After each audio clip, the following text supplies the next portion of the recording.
Глютен буюу цавуулаг генийн өөрчлөлттэй бүтээгдэхүүн гэх нэр томьёоллууд хүнсний үйлдвэрлэлийн салбарт нэвтрээд багагүй хугацаа өнгөрчээ.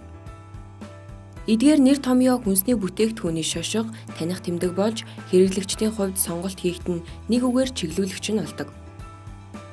Харин органик цэвэр ус буюу генийн өөрчлөлтгүй, цавуулаггүй, товчоор хэлбэл дээд зэрэглэлийн цэвэр усыг Америкийн нэгдсэн улсын хүнсний зах зээлд нэвтрүүлжээ. Хэрэглэгчдийн эрүүл хүнс сонгох хүсэл мөн энэ талаарх мэдлэг дутмаг зэрэг байдалд нь тулгуурлан ийхүү бодит байдлаас хитийдсэн шошго, таних тэмдэг нэвтрүүлэх болсон нь хэрэглэгчдийг нэг үгээр төөрөгдүүлэх үйл явц болж байна.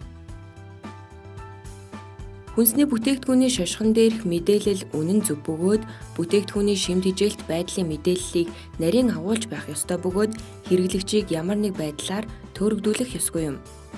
Цэвэр усны тухайд усанд агуулгадах хүний биед хэрэгцээд бодис, цэвэр тунгалаг байдлыг шалгана уу гэхээс генийн өөрчлөлттэй цэвэр ус мөн эсхийг нь шалгах боломжгүй юм. Учир нь усанд генийн бүтэц байхгүй бөгөөд зөвхөн гидрогений атом хүчилтөрөгчийн атомоос бүрддэг учраас генийн өөрчлөлтөд оруулах боломжгүй.